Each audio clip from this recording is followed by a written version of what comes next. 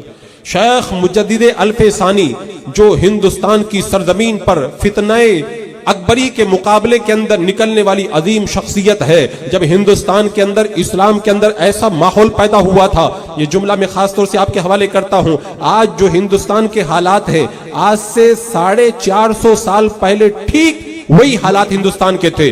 میرے پاس وقت نہیں تو میں ایک سے لچنگ کر کے بتاتا۔ آج مدرسے بند ہو رہے ہیں، اس وقت مدرسے بند کیے گئے تھے اکبر کے دور کے اندر۔ آج مسجدوں کو ڈھایا جا رہا ہے، اس وقت بھی مسجدوں کو ڈھایا گیا تھا۔ آج گائے کی قربانی پہ پابند کو ایسا اجلا کر کے دوبارہ دنیا والوں کے سامنے رکھا کہ لوگ بھول گئے اکبر کے دور کو۔ تو میں عرض یہ کر رہا تھا، جنہوں نے اکبری فتنے کے تابوت میں آخری کیل ٹھوکی، اس شیخ مجدد الف ثانی کے بارے میں یہ مرزا پلمبر اپنی تقریر میں کہتا بہت بڑے فسادی تھے معاذ اللہ رب العالمین۔ میرے پاس میں اس کی بہت ساری مثالیں، میں یہ سب چند باتیں اس لیے کہہ رہا ہوں۔ علماء کی کتنی بدتمیزی وہ کرتا اپنی تقریروں کے اندر۔ علماء کی بدتمیزی کرنے کا مطلب سمجھے، تابعین کا دور آیا، اس وقت میں تابعین کے سردار حضرت مولا علی وہ صحابی بھی ہیں اور ان کے ساتھ والے تابعین ہیں۔ اس وقت جو خارجی فرقہ تھا انہوں نے ان علماء کا رد کرنا شروع کیا۔ امام اعظم کے دور میں دیکھیں، امام شافعی، امام مالک کے دور میں ساری تاریخ پڑھ کے دیکھیں، نیچری علماء کا رد کرتے، چکڑالوی علماء کا رد کرتے، قادیانی علماء انبیاء نہ جانے کن کن کو کیا کہتے ہیں۔ تو علماء کا رد کرنے کا مطلب آپ سمجھے، علماء کا رد کرنے کا مطلب یہ ہے علماء ایمان کا تو زیادہ تر علماء نے لکھا یہ حدیث پاک صحیح ہے یا حسن لکھا ہے، لیکن ضعیف کسی نے۔ اب میرا جو نوجوان بھولا بھالا نوجوان ہے وہ کہتے بھئی ہم تو کچھ پڑھے نہیں ہے، اس نے بتایا تھا وہ حدیث ضعیف، ہم دلیل کیسے بنائے؟ میں کہتا ہوں دھوکے کو سمجھو، دھوکے کو سمجھو۔ آپ کو پتہ ہی نہیں ہے وہ کتنے بڑے بڑے دھوکے دے رہا ہے۔ رفع یدین والا مسئلہ آپ دیکھیں، نسائی شریف کی حدیث پاک ہے، نسائی شریف کی حدیث پاک، وہ پلمبر مرزا اپنی تقریر کے اندر وہ نسائی شریف کی حدیث پاک نقل کر رہا تھا، تو معلوم ہے اس نے کتنی بڑی ڈنڈی ماری ہے۔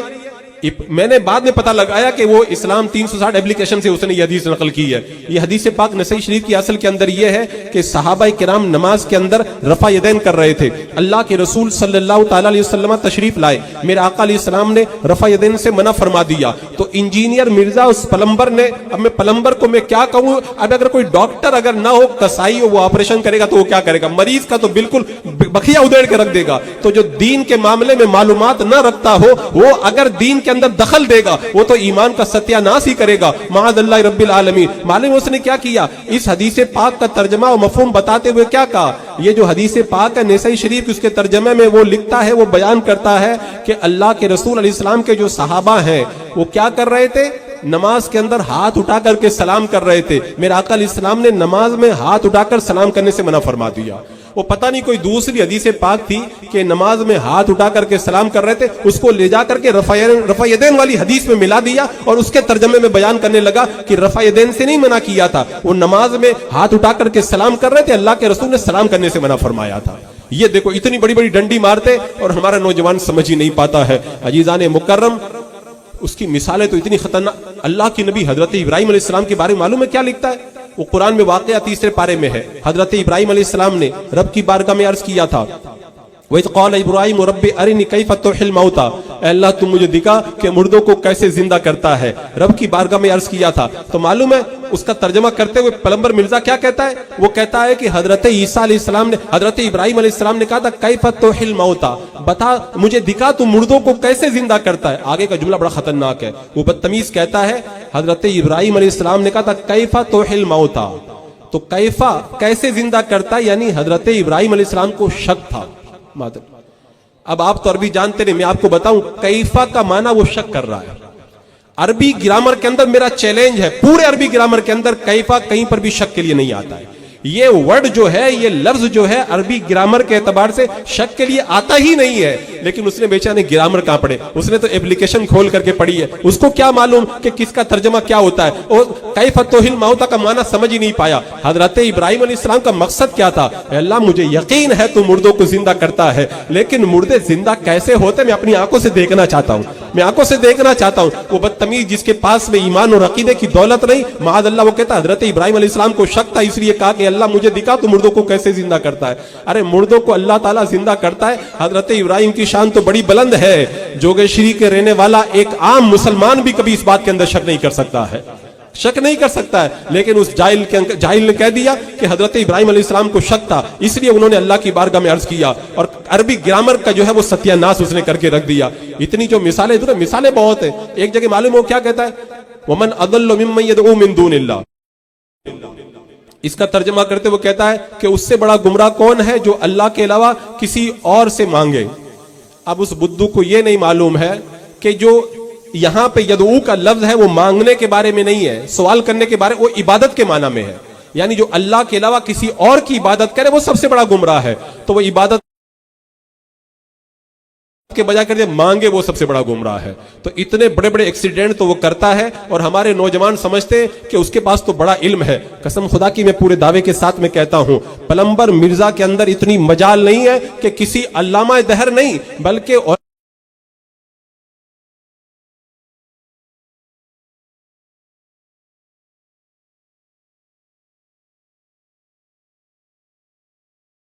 علماء اہل سنت میں سے کسی عام عالم کے سامنے بیٹھ کر بھی وہ بات کر سکے. کتنے علماء نے کہا ہم سے بات کر لو, بات کر لو, بات کرنے کے لیے تیار نہیں ہوتا. اور کچھ علماء بغیر ٹائم لیے جب پہنچ گئے نا تو پولیس کو فون کر کے بلا لیا. پہلے تو بھاگتا ہے, اور اگر علماء پکڑ لے تو اس کے بعد میں پولیس کو بلوا لیتا ہے. اس سے اچھا کچھ لوگ کیا کہتے ہیں, اس کے پاس تو علم تو بہت ہے, لوگ سوالات کرتے فوراً جواب دیتا ہے. میں کہتا ہوں آپ چلے جاؤ, میں آپ کو سوال کی پرچی دیتا ہوں, آپ جا کر کے سوال کر لو. وہ جواب نہیں دے پائے گا. وہ جواب معلوم ہے کیسے دیتا ہے, جتنے لوگ سننے والے سب فکس ہیں, اور ان کو جو سوالات دیے جاتے وہ بھی فکس ہیں. پوری پلاننگ رہتی ہے, آج تم یہ پرچی دو گے, آج تم یہ پرچی دو گے. ارے میں کہتا ہوں جو علماء 100 سال 50 سال سے درسگاہ میں پڑھا رہے ہم سے بھی, اور ان بڑے علماء سے بھی جب کوئی پوچھتا ہے تو ایک بار سوچنا پڑتا ہے کہ اس کا جواب کیا ہوگا. وہ کبھی مدرسے میں گیا نہیں, اسے کچھ آتا نہیں, اور ایسے جواب دے رہا جیسے کمپیوٹر چل رہا ہے. وہ پوری فکسنگ ہوتی ہے, وہ پوری پلاننگ ہوتی ہے, اور پلاننگ کے ذریعے لوگوں کے ایمان اور عقیدے کے اوپر اٹیک کیا جاتا ہے. عزیزان مکرم, جو قرآن و حدیث کا نام اچھا قرآن کی بات بہت سارے لوگ لے کر کے آ جاتے, اور پلمبر مرزا معلوم ہے کیا کہتا ہے, اللہ قرآن پاک میں فرماتا ہے وَلَقَدْ يَسَّرْنَا الْقُرْآنَ لِلذِّكْرِ, ہم نے قرآن کو سمجھنے کے لیے آسان کر دیا. کہ اللہ خود فرما رہا ہے قرآن آسان ہے, تو کسی مولوی کے پاس جانے کی کیا ضرورت ہے, کسی عالم کے پاس جانے کی کیا ضرورت ہے. میں کہتا ہوں قرآن آسان ہے, جانے کی ضرورت نہیں ہے. تو ایک بات بتائیں, کیا صحابہ عربی نہیں جانتے تھے کیا؟ تو صحابہ کو حضور کے پاس جانے کی کیا ضرورت تھی؟ حضرت عمر کا علم کیا کم تھا؟ حضرت عمر جنہوں نے میرے آقا صلی اللہ تعالیٰ علیہ وسلم کی بارگاہ سے ایسی بشارتیں پائی, اگر میرے بعد میں کوئی نبی ہوتا تو عمر نبی ہوتے. وہ حضرت عمر, توجہ چاہوں گا, وہ حضرت عمر اللہ کے رسول علیہ السلام سے پورا قرآن نہیں, صرف سورہ بقرہ 2.5 پارے جو تقریباً ہے, وہ سورہ بقرہ 12 سال لگا دیتے ہیں پڑھنے کے اندر. 12 سال میں سورہ بقرہ حضور سے پڑھ رہے ہیں, تو کچھ ہے تبھی تو پڑھنا پڑ رہا ہے نا. اتنے بڑے عالم کو پڑھنا پڑ رہا ہے, اور یہ کہتا ہے اللہ نے قرآن آسان کر دیا, جس کی مرضی آئے سمجھ جاؤ.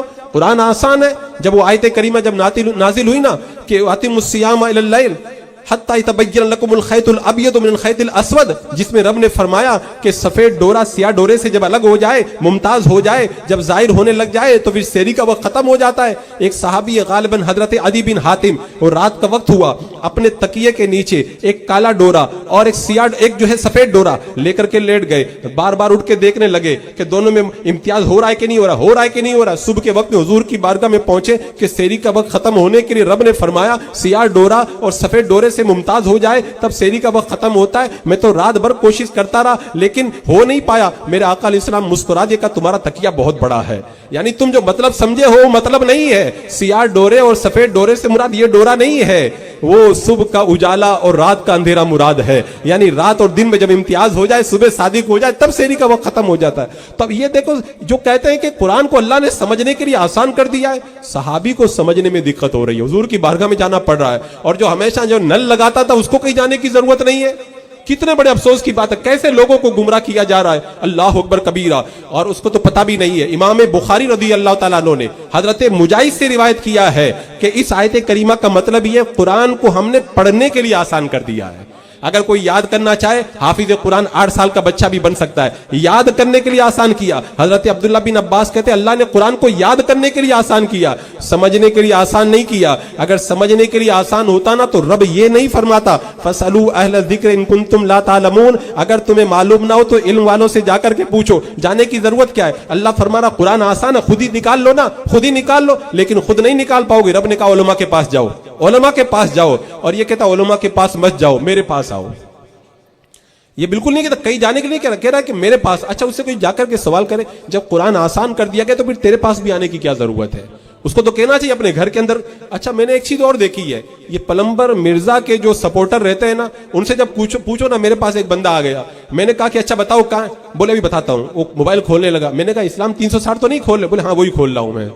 اگر اسلام 360 کو اگر ڈیلیٹ کر دیا جائے نا, اوپر سے بالکل ایپ کو ختم کر دیا جائے نا, تو پلمبر مرزا کے سارے سپورٹر جاہل ہو کر کے رہ جائیں گے. ان کے پاس کچھ بھی نہیں بچے گا. ان کی کل کائنات یہی ہے. وہ ایپ کھولیں گے, حدیث نمبر, میں نے ایک جو اس کا سپورٹر آیا تھا اس کو بتایا, میں نکال کے دیکھو کہاں کیا ہوا ہے. میں نے کہا تم یہ حدیث پاک اس کے اندر نکالو, بتاؤ اس میں کیا لکھا ہے. اس نے نمبر ڈالا اور کہا یہ لکھا ہے. میں نے کتاب اٹھا کر کے رکھی, میں نے کہا دیکھو یہ اصل کتاب ہے, ملا کے دیکھو یہ سیم ہے کہ الگ الگ ہے. میں نے کہا دیکھو یہ جملہ اس نے بڑھایا ہے, اس نے گھٹایا, لیکن اصل کتاب کے اندر آپ کو نہیں ملے گا. اب نوجوان بیچارہ ایپ دیکھنے والا, اس کو کیا پتا چل پائے گا, کیا پتا چل پائے گا.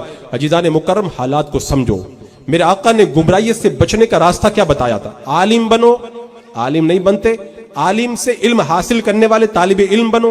اگر طالب علم بھی نہیں بنتے تو عالم کی بات سننے والے بنو. اگر وہ بھی نہیں بنتے تو عالم سے محبت کرنے والے بنو. میرے آقا نے فرمایا پانچویں مت بننا, پانچویں مت بننا. پانچویں بنو گے تو برباد ہو جاؤ گے. اور پلمبر مرزا یہی کر رہا ہے, علماء سے بھی دور کر رہا ہے, علماء کی بات سننے سے بھی دور کر رہا ہے, علماء کی محبت بھی دل سے نکال رہا ہے. مطلب سمجھ گئے نا, حضور نے کہا تھا پانچویں بنو گے تو برباد ہو جاؤ گے. وہ خود بھی برباد ہے اور جو اس کے پاس میں جاتا ہے اس کو بھی بربادی کی طرف لے جاتے ہوئے نظر آتا ہے. عزیزان مکرم, علماء حق اس دور کے اندر ہمارے ایمان اور عقیدے کو بچانے والی سب سے بڑی کسوٹی ہے. حضرات مکرم, اگر علماء کے دامن سے بندہ دور ہو جائے تو اس کے بعد میں پھر کچھ نہیں بچتا ہے. ہم فرے کے بارے میں آپ لوگوں نے سنا ہے نا, جب خلافت اسلامیہ کا خاتمہ کرنے کی باری آئی تھی تو ہم فرے جیسا جاسوس برٹش حکومت نے بھیجا تھا. اس نے پورے اسلامی سلطنت کا دورہ کرنے کے بعد میں جو رپورٹ دی تھی اور کہا تھا مسلمانوں کو برباد کرنے کے لیے یہ پوائنٹ ہیں, ان میں سب سے بڑا پوائنٹ یہ تھا کہ علماء کو نروس کیا جائے, علماء کو ختم کیا جائے, تاکہ علماء سے جب تعلق ٹوٹ جائے گا تو عوام کو گمراہ کرنا بڑا آسان ہو جائے گا. اور ہندوستان میں بھی یہی ہوا, روس کے اندر بھی یہی ہوا. اسی طرح آپ دیکھیں کرتبہ کی تاریخ کو دیکھیں, اندلس کی سرزمین پر بھی یہی ہوا. پہلے علماء کو ٹارگٹ کیا گیا, جب علماء ٹارگٹ ہو گئے, علماء عوام کا رشتہ ختم ہو گیا, اس کے بعد میں عوام کو گمراہیت کے دلدل کے اندر دھکیل دیا گیا. یہ پوری پلاننگ باضابطہ طور پر چل رہی ہے. ہمارا ایمان اور عقیدہ اگر بچے گا تو علماء کے دم قدم سے بچے گا. میں ایک بڑی اہم بات بتانے جا رہا ہوں. یہ بار بار جو یہ کہا جاتا ہے نا, بار بار جو یہ کہا جاتا ہے کہ قرآن و حدیث تو موجود ہے, ہمیں کسی کے پاس جانے کی کیا ضرورت ہے. وہ انجینئر مرزا بھی تو بتا رہا, قرآن و حدیث بتا رہا ہے. میں یہ بات بڑی سنجیدگی کے ساتھ یہ بات کہنا چاہوں گا, صرف قرآن و حدیث کے ذریعے ہدایت نہیں ملتی ہے. دو چیزیں, ایک ہے رجال, ایک ہے اقوال. رجال مطلب قرآن و حدیث بتانے والے حضرات, اور اقوال مطلب قرآن و حدیث کی باتیں. اللہ نے اقوال یعنی قرآن و حدیث کی باتوں پہ چلنے کے لیے نہیں کہا ہے, بلکہ ان باتوں کو بتانے والے رجال علماء کے پیچھے چلنے کے لیے کہا ہے. مثالیں دوں, رب قرآن میں کیا فرماتا ہے, دعا کرو اہدنا الصراط المستقیم. اے اللہ میں صراط مستقیم پہ چلا. صراط مستقیم کون ہے؟ صراط الذین انعمت علیہم, ان لوگوں کا راستہ جن پر تیرا رب نے یہ نہیں کہا قرآن کے راستے پہ چلو, یہ نہیں کہا حدیث کے راستے پہ چلو. رب نے کہا قرآن و حدیث بتانے والے جو علماء ہیں, انعام والے لوگ ہیں, صدیقین اور شہداء, ان کے راستے پہ چلے. تو رب تو راستہ بتا رہا ہے رجال کا. آگے دیکھیں, میرے آقا علیہ السلام نے فرمایا تھا 72 فرقے جہنم میں جائیں گے, ایک جنت میں جائے گا. صحابہ نے پوچھا تھا جنت میں کون جائے گا؟ حضور نے یہ نہیں کہا تھا قرآن پڑھنے والے جنت میں جائیں گے, یہ نہیں کہا تھا حدیث پڑھنے والے جنت میں جائیں گے. میرے آقا نے فرمایا تھا ما انا علیہ واصحابی, جو میرے راستے پر ہوگا اور میرے صحابہ کے راستے پر ہوگا وہ جنت میں جائے گا. یعنی اللہ کے رسول علیہ السلام نے اہل علم کے پیچھے چلنے کا حکم دیا, جنتیوں کی پہچان اہل علم کو بتایا. اسی طرح میرے آقا صلی اللہ تعالی علیہ وسلم نے یہ نہیں فرمایا قرآن و حدیث کے پیچھے چلو. میرے آقا نے فرمایا اتبعوا السواد الاعظم فانه من شذ فی النار, سب سے بڑی جماعت کے پیچھے چلو, کیونکہ جو اس جماعت سے الگ ہو جائے گا وہ جہنم کے اندر ڈال دیا جائے گا. قرآن و حدیث کے پیچھے نہیں، بلکہ میرے آقا نے فرمایا قرآن و حدیث بتانے والی بڑی جماعت کے پیچھے۔ اچھا بڑی جماعت کون ہے اس وقت؟ بڑی جماعت کون ہے پوری دنیا کے اندر؟ الحمدللہ اہل سنت و جماعت ہے۔ کچھ نوجوان مجھ سے آ کے کہتے ہیں کہ حضرت سب تو اہل سنت کو چھوڑ کے جا رہے ہیں۔ میں ایک بات کہتا ہوں، چھوڑ کے جانا ہی پڑے گا ان کو۔ کیوں؟ اللہ کے رسول علیہ السلام نے فرمایا تھا کہ بنی اسرائیل 72 فرقوں میں بٹے تھے، میری امت کے لوگ 73 فرقوں میں بٹ جائیں گے، 72 جہنم میں جائیں گے۔ تو یہ کیا کافروں میں سے جہنم میں جائے گا کوئی؟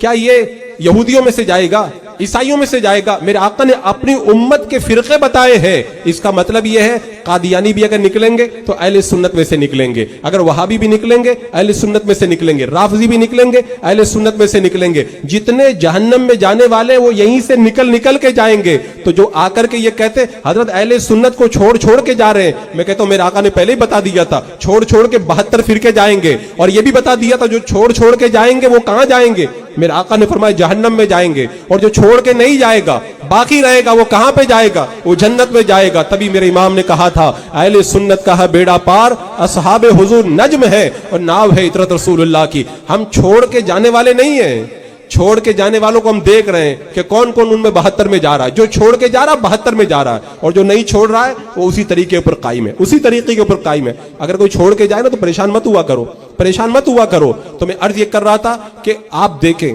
اللہ تبارک و تعالیٰ نے ایسا تو کیا کہ نبی کو بھیجا لیکن کتاب نہیں دی، لیکن ایسا آپ کو کبھی بھی نہیں ملے گا کہ اللہ تبارک و تعالیٰ نے کتاب بھیج دی ہو لیکن نبی کو نہ بھیجا ہو۔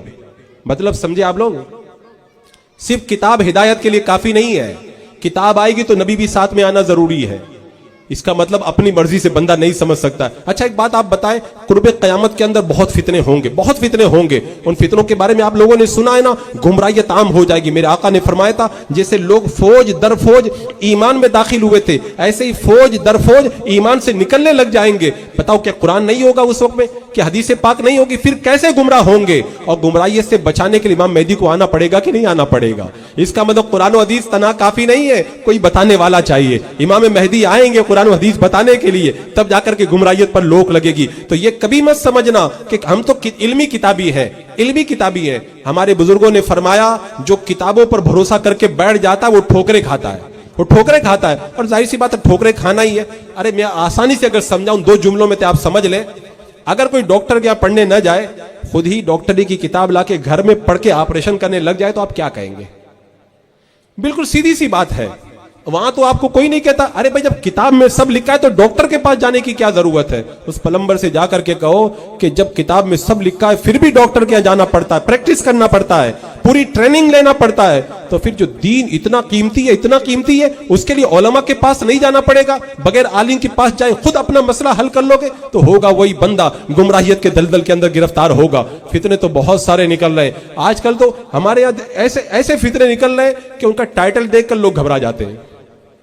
معلوم ہے ٹائٹل کیسا لگاتے؟ غیر مقلد ٹائٹل لگاتے اہل حدیث۔ میں تو دیکھ کے حیرت میں پڑ گیا، قادیانیوں نے اپنے نام کے آگے اہل سنت لکھ کر کے رکھا ہے۔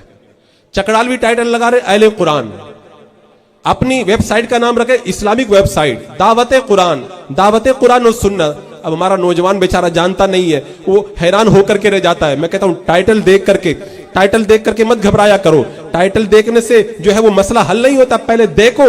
جیسے مثال کے طور پر اگر آپ کے پاس سونا ہو اور کوئی کہے کہ یہ سونا ہے، سونے کا لیبل لگا ہوا ہے، کہا نہیں کسوٹی پہ پرکھ کے دیکھنا پڑے گا۔ ایسے کوئی ٹائٹل لگا کر کے آئے نا تو بولے کسوٹی ہے، کہا کیا کسوٹی ہے؟ کہا ما انا علیہ و اصحابی، میرے آقا نے فرمایا جو جنت میں جائے گا وہ میرے راستے پر ہوگا اور میرے صحابہ کے راستے پر ہوگا۔ جو بھی گمراہ فرقہ نکل کر کے آئے اس کسوٹی پہ رگڑ کر کے دیکھو، اگر کھرا اترتا ہے تو سنی ہے اور کھرا نہیں اترتا ہے تو سمجھ جاؤ وہ جہنمی ہے۔ اگر انجینئر مرزا کو یہاں پہ رگڑ کے دیکھو گے نا تو وہ پورا کا پورا ہی فلاپ ہو کر کے رہ جائے گا، کچھ بھی نہیں بچے گا، اس کا ایک عقیدہ بھی معلوم وہ کیا کرتا ہے؟ قرآن کی 2 آیتیں ہوتی ہیں، ایک آیت کو بتاتا ہے دوسری آیت کو چھپا لیتا ہے۔ معلوم ہے کیا کہتا ہے؟ اللہ قرآن پاک میں فرماتا ہے عالم الغیب والسماوات والارض، رب تبارک و تعالیٰ قرآن پاک میں فرماتا ہے فلا یظہر علی غیبہ، اللہ تعالیٰ اپنے غیب پر کسی کو مطلع نہیں کرتا ہے۔ یہ آیت بتا دے گا اور اس کے بعد میں وہ آیت چھپا لے گا وما هو علی الغیب بضنین۔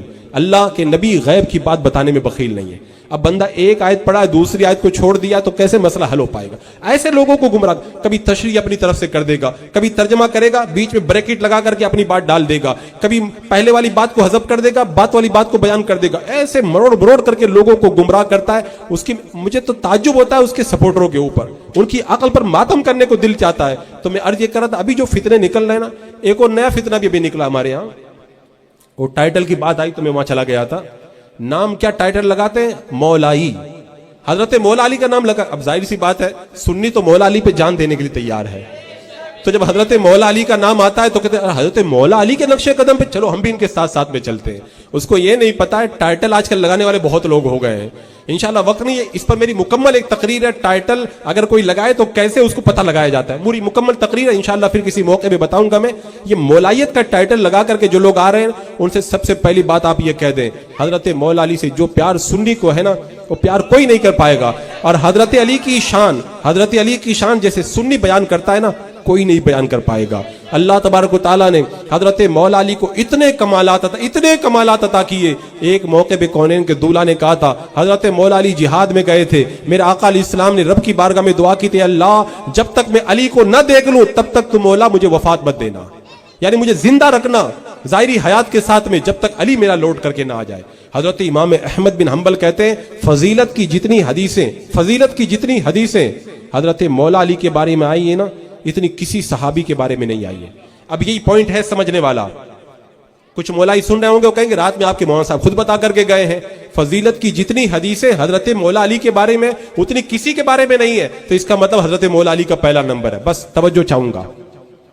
دو چیزیں فضیلت اور افضلیت دونوں الگ الگ ہیں. دونوں میں فرق معلوم ہے آپ کو کیا ہے؟ افضلیت یہ عقیدے کا مسئلہ ہے، فضیلت یہ باب فضائل میں سے ہے. افضلیت جو عقیدہ ہے، عقیدہ ثابت کرنے کے لیے دلیل قطعی چاہیے، اس کے لیے حدیث متواتر چاہیے، صحیح حدیث پاک چاہیے. اور جو فضیلت ہوتی ہے وہ ضعیف حدیث سے بھی ثابت ہو جاتی ہے، خبر واحد سے بھی ثابت ہو جاتی ہے. تو حضرت مولا علی کی فضیلت میں سب سے زیادہ حدیثیں آئی ہیں، یہ فضیلت کا مسئلہ ہے. اور حضرت ابوبکر صدیق کا جو پہلا نمبر ہے وہ عقیدے کا مسئلہ ہے. اور عقیدے میں اگر خلل پیدا ہو جائے گا بندہ اہل سنت سے خارج ہو جائے گا. اور اگر فضیلت کا اگر کوئی انکار کر دے، فضیلت کا کوئی انکار کر دے تو وہ گمراہ نہیں ہوگا. یہ اور بات ہے کہ اس پر بھی حکم لگایا جائے گا. تو حضرت ابوبکر صدیق رضی اللہ تعالیٰ عنہ کا جو پہلا مرتبہ ہے، جو پہلا نمبر ہے، یہ مرتبہ عقیدے کا مسئلہ ہے، افضلیت کا مسئلہ ہے. یہاں پہ میں تھوڑی تفصیل کرتے ہوئے بتانا چاہوں گا. اصل میں یہ مسئلہ معلوم ہے کب سے شروع ہوا ہے؟ جب اللہ کے رسول صلی اللہ تعالیٰ علیہ وسلم مکہ سے چل کر کے مدینہ میں آئے تو مدینے کے اندر وہ عبداللہ بن سبا کی تاج پوسی کے لیے پوری تیاری ہو گئی تھی کہ بس اب تو اس کو تاج پہنائیں گے، مدینے کا بادشاہ اس کو بنائیں گے. حضور آ گئے. اور جب حضور آ گئے تو کوئی بادشاہ بن پائے گا؟ ہم نے اپنے بڑوں سے سنا ہے، سارے بڑوں سے بڑے میرے آقا صلی اللہ تعالی وسلم، ہمارا بچہ بھی عقیدہ جانتا ہے، یہ ہمارا بچہ بھی جانتا ہے. اب حضور آ گئے تو جب سورج نکل آیا تو کون پھر نظر آئے گا؟ تاج پوسی اس کی کھٹائی میں پڑ گئی. بس دل میں اس نے بغض رکھ لیا، بدلہ لوں گا. اور پھر جھوٹا ایمان لے کر کے آ گیا.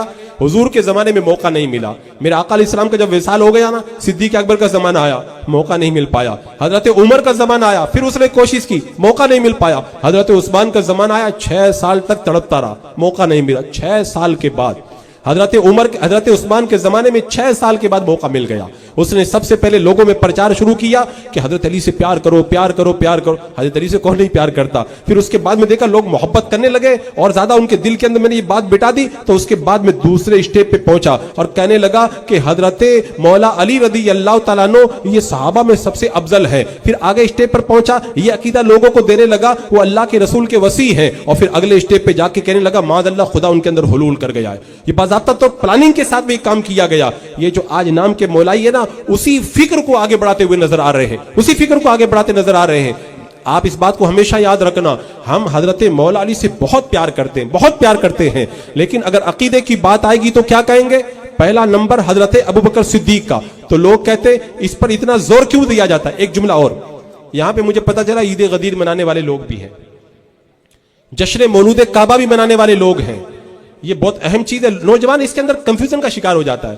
بھئی حضرت مولا علی کی کوئی تعریف کر رہا ہے، جشن مولود کعبہ منا رہا، تو تکلیف کی کیا بات ہے؟ اگر کوئی عید غدیر منا رہا ہے، حضرت علی کی شان بیان کر رہا ہے، تو اس میں تکلیف کی کیا بات ہے؟ یہ نقطہ جوگیشری والوں میں آپ کو سمجھا کے جانا چاہتا ہوں۔